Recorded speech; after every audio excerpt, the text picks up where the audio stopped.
30 juta itu nggak satu aplikasi, semua aplikasi. Oh, semua aplikasi. Hampir. Totalnya berarti segitu. Iya. Main-main yang lagi viral kan sampai kasusnya menghilangkan nyawa. Nah, itu menghilangkan nasabah cepet. Tapi sadar nggak sih Mas? Ya sadar. Kalau Mas itu tolol. I got a lot of shit to say, so I'ma do this every day. I'll be writing things until I'm fucking buried in my grave. 6 feet deep under, but my body won't decay. Cause my messages are timeless, so they'll put them on display. Oh yeah, I rap with a certainty, I have a sense of urgency. A message for eternity, for everyone internally. I had some people burning me, but now they fucking learn to see I ain't the one to fuck with, now they looking nervously. And I don't really care what you think of me respectfully. You can kick rocks if you think you're fucking better, see I will outwork you, turn you to an enemy. Hurt you so bad that you're gonna need some therapy.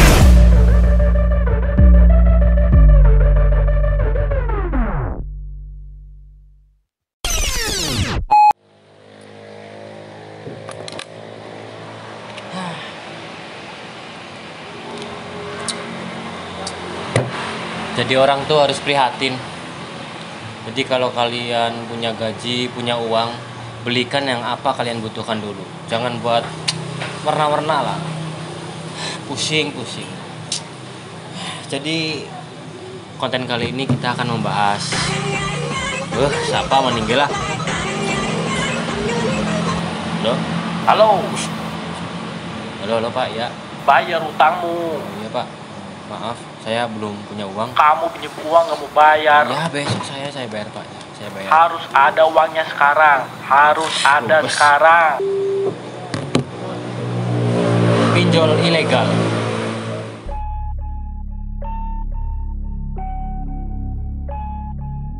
Kalian pasti pernah dapat SMS tentang pinjaman online kan? Pinjam uang hanya bermodal KTP.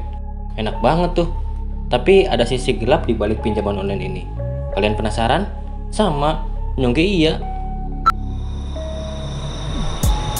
Selamat datang di YouTube Metalos. Bersama saya Ganjar ya? Ganjar, dan inilah Sabah Edan.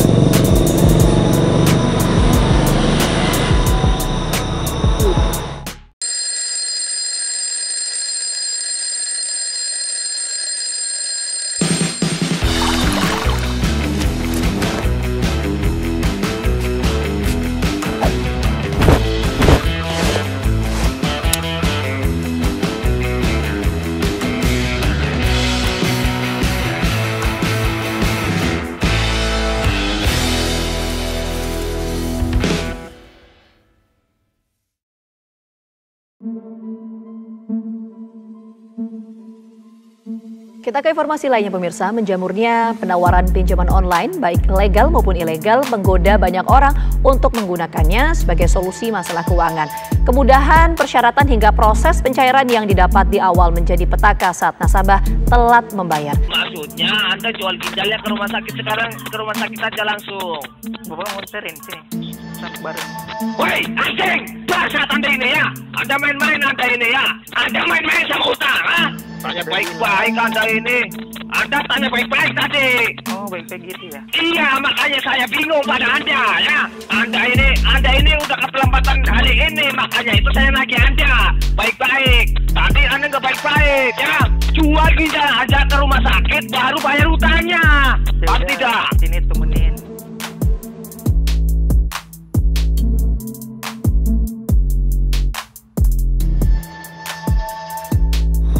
Seperti apa yang pernah saya katakan, setiap manusia mempunyai kebutuhan dan caranya masing-masing.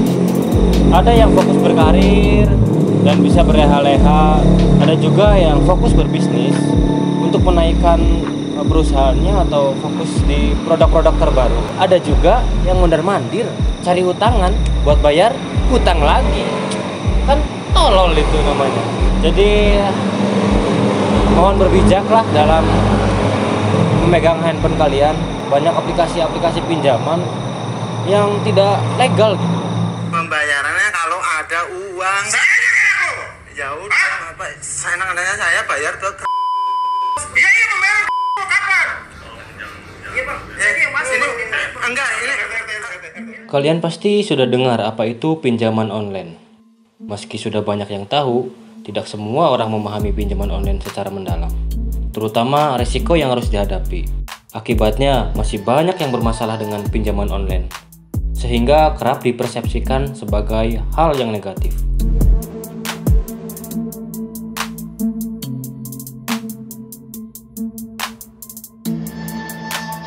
Kalian tahu nggak sih pinjol ilegal? Pertama, pinjol ilegal ini menawarkan pinjamannya melalui komunikasi secara pribadi tanpa persetujuan kalian, baik SMS ataupun pesan yang lainnya. Pinjol ini tidak ada data resmi, tidak ada juga identitas dan alamat kantor yang jelas.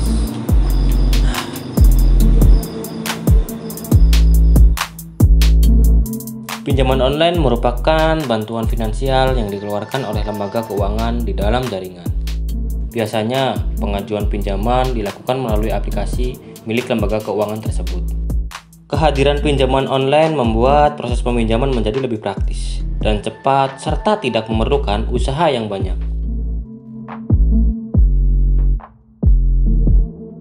Otoritas Jasa Keuangan atau OJK melaporkan nilai penyaluran fintech lending alias pinjaman online di Indonesia mencapai 20,53 triliun pada Agustus 2023. Jumlah penyaluran pinjol tersebut naik tipis 0,78% dari bulan sebelumnya, yang sebesar 20,37 triliun. Data yang saya sebutkan tadi adalah data resmi secara nasional. Setidaknya ada 85 platform pinjaman online ilegal yang masuk ke data Satgas Waspada Investigasi atau SWI per Februari 2023. Ini menambah panjang daftar pinjol tak resmi di Indonesia. SWI mencatat ada 4.567 pinjol tidak resmi yang telah ditutup sejak tahun 2018. Ketua SWI Tongam L. Tobing menjelaskan pihaknya melakukan crawling data untuk mencari informasi terkait pinjol dan juga investasi ilegal. Tapi kalian tahu nggak sih dampak negatif dari pinjol ilegal ini? Salah satu yang bahaya di pinjol ilegal itu data kita bisa diakses, terutama kontak HP. Karena untuk verifikasi ke selanjutnya biasanya ada muncul notifikasi izinkan akses. Tapi bukan hanya kontak HP aja yang terakses. Ada data-data pribadi kalian yang bisa keakses. Galeri bisa keakses loh, nggak cuman galeri lah, apapun yang ada di HP itu bisa keakses. Dan bahayanya nih, di galeri Anda ada video ketepak-ketepuk, nanti tersebar, aduh bahaya loh, nanti viral, ngeri loh. Cuman pinjam uang 400.000, data keakses, video Anda tersebar, pokoknya lah. Utang 600 saya tentara monyet lu. Lu tolong utang 600. Lu sana lu mandi lu coli lu monyet. Tentara goblok lu. Dasar ya Anda ya. Banyak ngomong. Para sindikat ini sudah memiliki ekosistem sendiri untuk memutar penggunaan data pribadi tersebut. Dan mengenai penyalahgunaan data ini sudah masuk ke proses hukum. Tapi lain cerita dengan narasumber yang satu ini. Namanya adalah Bowo. Nama samaran sih. Dia mengaku menjadi salah satu korban pinjol ilegal. Gara-gara setorannya macet, si Bowo ini nih pernah diancam oleh DC pinjol ilegal dan beberapa keluarganya pernah diteror lewat telepon oleh pihak pinjol ilegal ini. Apa benar mas? Masnya itu korban, salah satu korban pinjol ilegal lah, ilegal. Iya, benar. Bicara tentang pinjol, kenapa sih kok bisa ambil solusinya ke pinjol? Satu, sebenarnya banyak faktor. Satu, ya karena saya suka main judi online. Kedua, ya karena kebutuhan. Walah, asuki bocah nyelang duit nang pinjol malah gue nyelot, kan goblok. Pinjamnya di mana aja sih mas? Kalau untuk pinjol udah hampir semua sih ya, udah hampir semua. Jadi ada banyak aplikasi tuh, ada apapun lah itu yang ilegal. Masnya di situ pinjam semua? Hampir semua.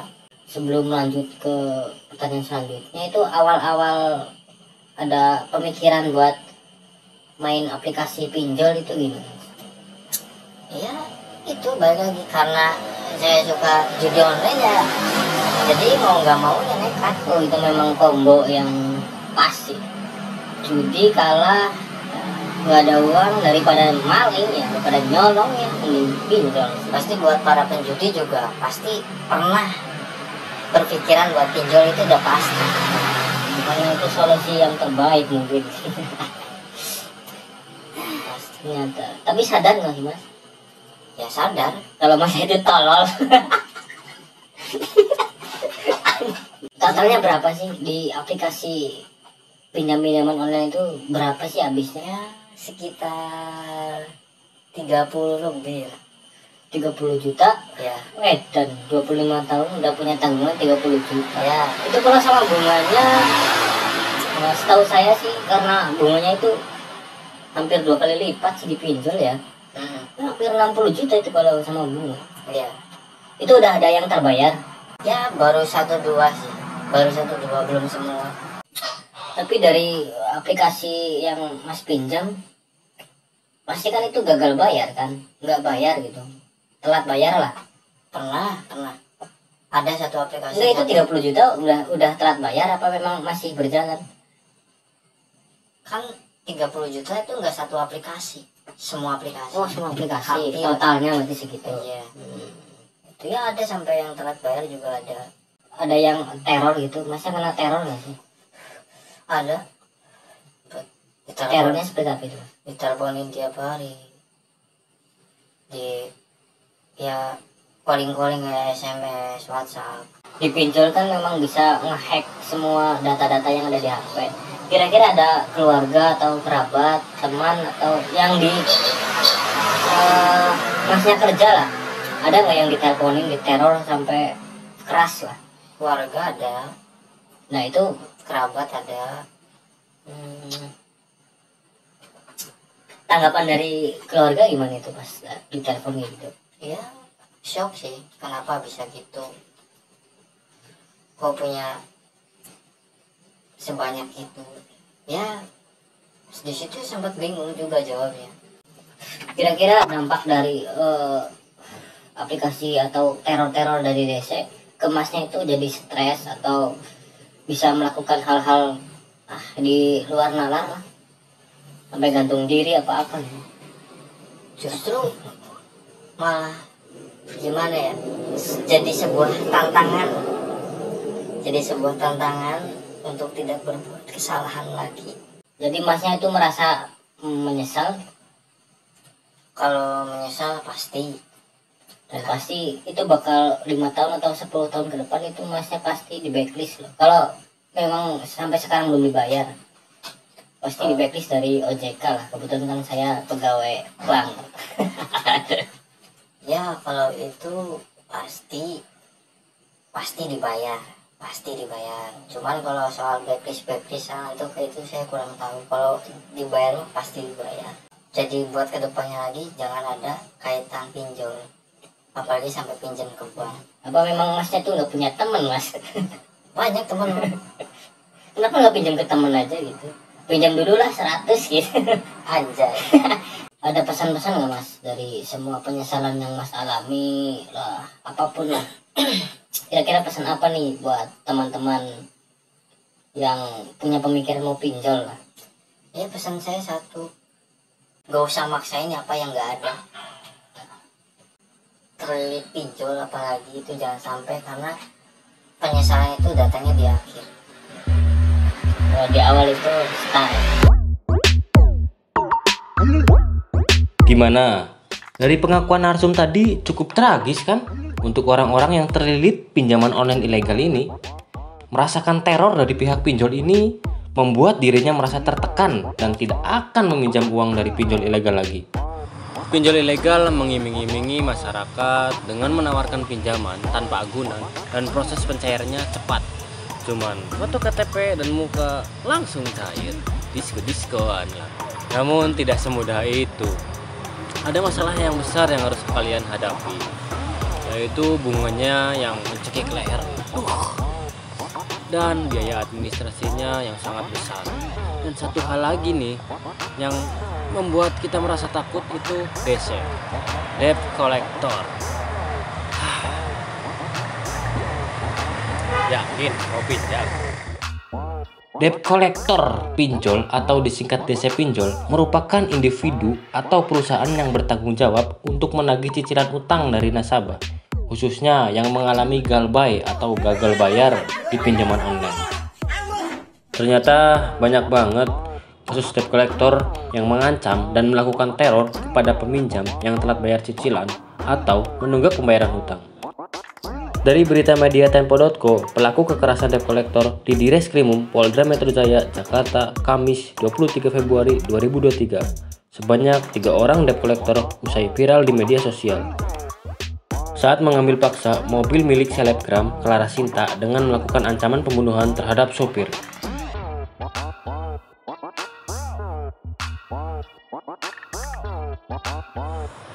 Sebenarnya kenapa sih? Apa nggak bisa dibicarakan dengan baik-baik? Santai aja, santai, relax. Kalau udah kayak gini, gimana coba? Ayo. Saya merasa belum puas untuk mengulik pinjol ilegal ini. Setelah gunung kudaki, lautan kuarungi, dan akhirnya saya berhasil membujuk salah satu DC untuk saya ajak ngobrol. Sebut aja Yoyo. Dia adalah DC pinjol yang sampai saat ini nih masih aktif. Dan inilah pernyataannya. Sudah berapa lama Mas menjalani pekerjaan debt collector? Kalau untuk saat ini sih kurang lebihnya ya sekitar 3 tahunan lah. Debt collector di pinjaman online atau cuma di daerah-daerah yang Masnya sekitaran Masnya lah? Kalau saya lebih dikhususin ke bagian pinjolnya. Oh, DC pinjol berarti pas nih sama. Tadi kebetulan saya sudah menginterview korban pinjol Mas nih. Sekalian mau klarifikasi lah. Cara nagih Masnya itu seperti apa sih pada nasabah? Ya, kalau saya nagihnya nggak keras, pakai kekerasan itu nggak, cuman ya tegas karena di pekerjaan saya itu kan ya ada aturannya sendiri gitu. Terus dari perusahaan pun ya ada aturan tertulisnya. Terus kalau dari kantornya sendiri kan misalkan dia telat 1 bulan pasti bunganya naik. Jadi memang kalau Telat 2 bulan pasti naik lagi. tugas-tugas DC kan nagih tuh setelah macet berapa bulan ya? Enggak. Ada jangka waktu tertentu nggak sih? Tergantung kita dari nasabahnya. Ada yang 1 bulan kita udah langsung bertindak, ada yang 1 minggu kita langsung bertindak, kasih apa ya namanya, peringatan gitu loh. Karena kan yang namanya DC juga ada track recordnya. Ini dia punya nasabah berapa yang macet berapa gitu. Terus udah dipilah-pilah berarti ya? Iya. Kebetulan saya nanganin bagian-bagian daerah yang nasabahnya kadang alot lah ya, brutal lah. Bisa dicontohin nggak Mas, nasabah yang susah itu nagihnya gimana? Tindakan apa yang Mas lakuin?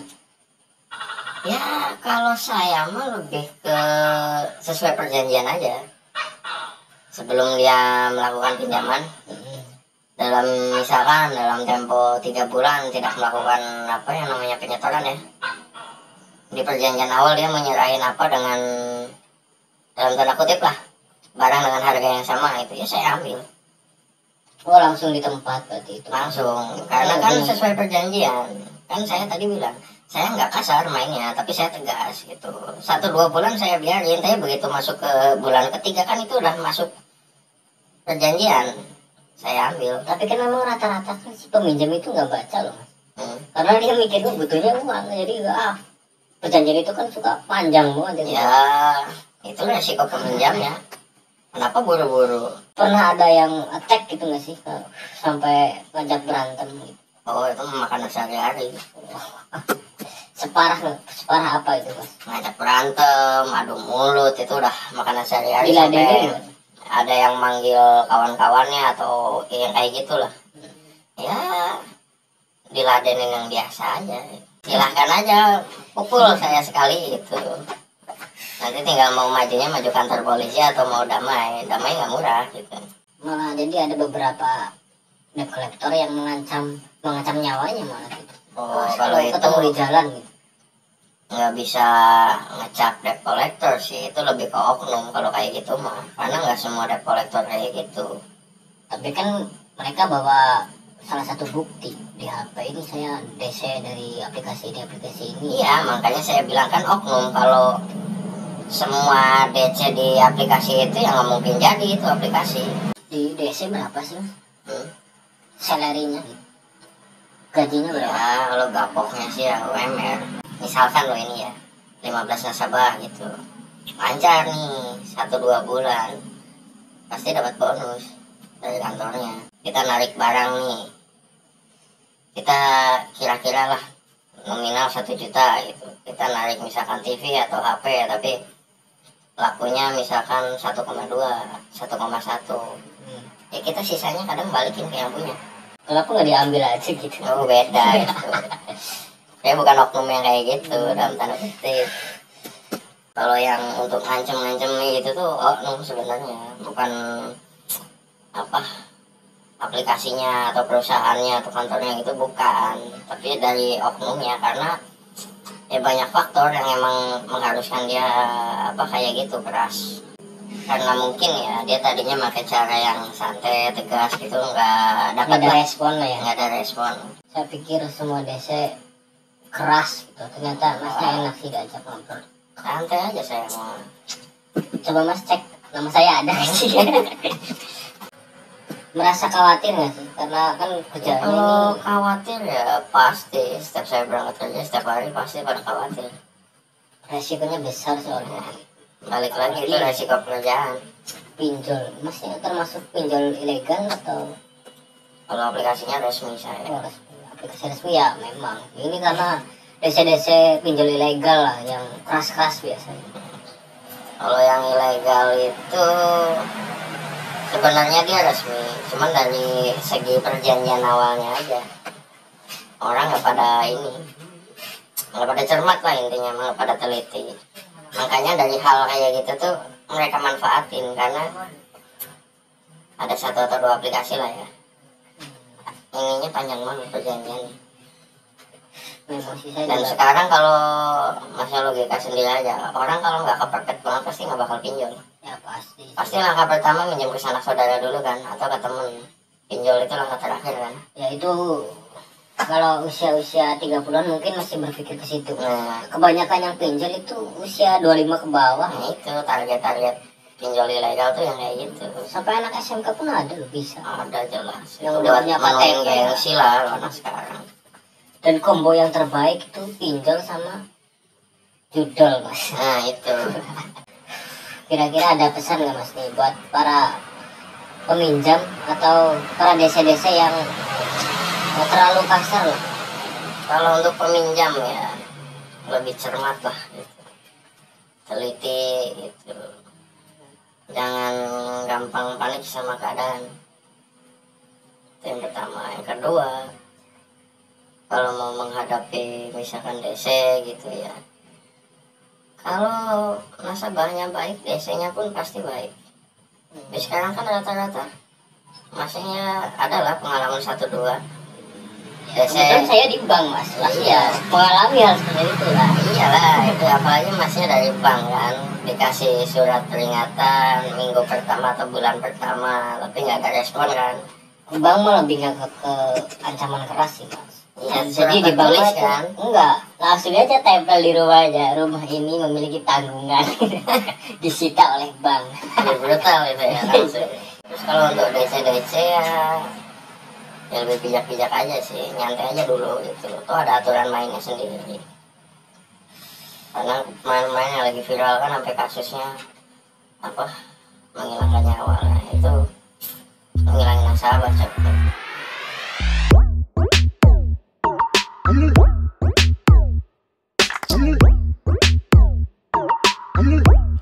Sekarang kita paham sama sistem kerja dari DC ini. Gak semua DC menagih hutang nasabah dengan cara mengancam. Ada juga dengan cara memukul, menendang, joget-joget. Ibu, bayaran tak bu? Bayaran tak bu? Bayaran tak bu? Maksud saya dengan cara ketegasan. Gua tanda tangan, Pak. Tanpa harus marah-marah, seorang DC atau debt collector ini menggunakan peraturan saat menagih utang nasabahnya.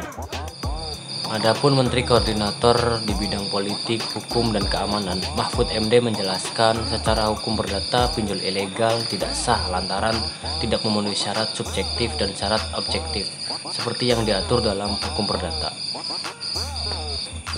Demi memberantas maraknya kasus pinjol ilegal di Indonesia, OJK secara khusus berkomitmen untuk mengoptimalkan kinerja Satgas melalui penindakan atau pencegahan.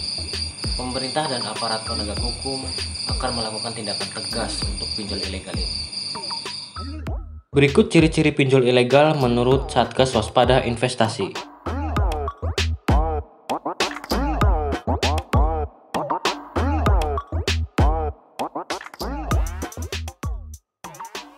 Lalu Direktorat Tindak Pidana Cyber Bareskrim Mabes Polri menyarankan agar masyarakat waspada sebelum meminjam di aplikasi pinjol ilegal ini.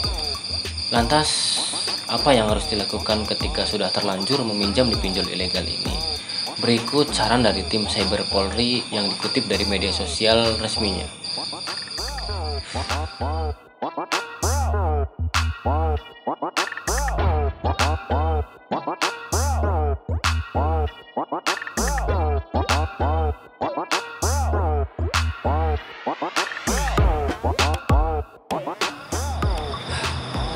Banyak sekali produk-produk dari perusahaan-perusahaan yang tidak terdaftar di OJK.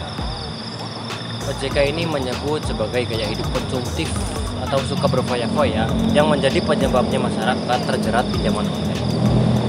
Banyak laporan dari masyarakat tentang mengenai suku bunga yang tinggi dan cara penagihannya tidak sesuai aturan atau melanggar kaidah.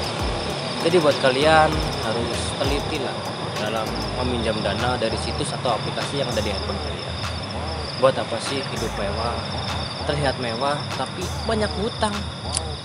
Benar kata narasumber tadi, jangan memaksakan apa yang tidak ada.